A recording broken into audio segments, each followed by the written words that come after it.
Hello everyone, welcome to my channel রিতাস UK kitchen. আজ আমি আপনাদের সাথে কাবাবের একটি রেসিপি শেয়ার করব। আজ আমি করে দেখাবো শিক কাবাব। এটা আপনারা গ্রিল বা চুলায় করতে পারেন, এমনকি বারবিকিউ করতে পারেন।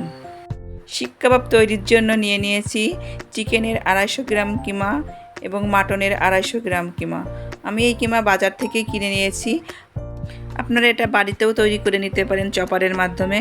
তবে বনলেস চিকেন এবং বনলেস মাটন দিতে হবে, তার সাথে অবশ্যই ফ্যাট মিশিয়ে নিতে হবে। কিমার সাথে যে মশলাগুলি মিশাবো সেগুলি একটি প্লেটের উপর নিয়ে নিলাম।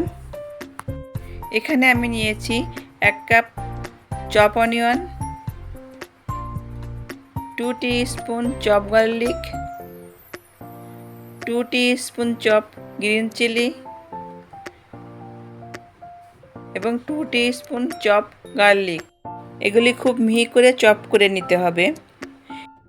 এর সাথে আরও নিয়ে নিয়েছি 1 টিস্পুনের মতো চিলি পাউডার,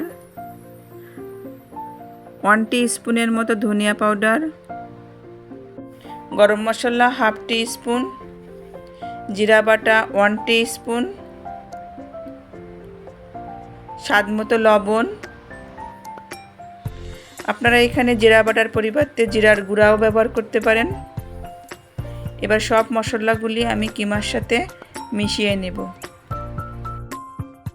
একটু সময় নিয়ে মশলার সাথে এবং পেঁয়াজ, আদা কুচি ও রসুন কুচির সাথে কিমা এখন ভালো করে মেখে নেব।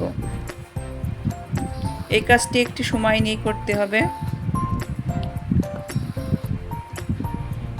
এবং সবশেষে আমি এর সাথে যোগ করব কাঁচামরিচ এবং শুকনো মরিচ। আমি এখানে যে পরিমাণ ঝালের কুচি ব্যবহার করেছি, আপনারা এখানে স্বাদ অনুসারে সেটা বাড়িয়ে বা কমিয়ে নিতে পারেন। এখন 15 থেকে 20 মিনিটের জন্য রেস্টে রেখে দেব।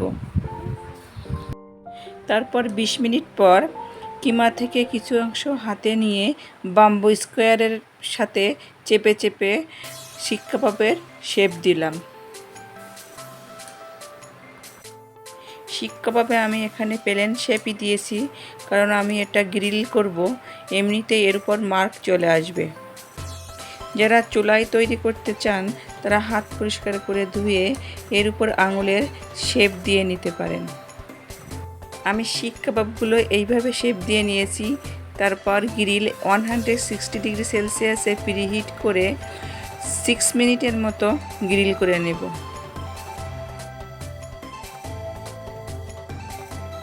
3 মিনিট পর আমি উল্টে দিব। যারা চুলায় তৈরি করতে চান এই শিক কাবাব তৈরি করতে তাদের 10 থেকে 12 মিনিট সময় লাগবে। এর থেকে বেশি কুক করবেন না, তাহলে এর ভিতর জুস থাকবে না এবং খেতেও ভালো লাগবে না। তৈরি হয়ে গেল শিক কাবাব। এই শিক কাবাব পিতা ব্রেড অথবা নান রুটির সাথে খেতে খুব ভালো লাগে। রেসিপিটি ভালো লাগলে অবশ্যই বাড়িতে তৈরি করবেন। এখন একটি প্যানে বাটার দিয়ে পিটা ব্রেড ভেজে নেব। তারপর সালাদের সাথে এই পিটা ব্রেড এবং শিক কাবাব পরিবেশন করব। রেসিপিটি কেমন লেগেছে অবশ্যই কমেন্টে জানাবেন। রেসিপিটি ভালো লাগলে লাইক এবং শেয়ার করার অনুরোধ রইল। আমার চ্যানেলটি যদি এখনও সাবস্ক্রাইব করা না থাকে তাহলে সাবস্ক্রাইব করার অনুরোধ রইল। ধৈর্য সহকারে ভিডিওটি দেখার জন্য ধন্যবাদ। আবার ফিরে আসব নতুন কোনো রেসিপি নিয়ে, নতুন কোনো ভিডিওতে। ততক্ষণ আপনারা ভালো থাকুন, সুস্থ থাকুন। ধন্যবাদ।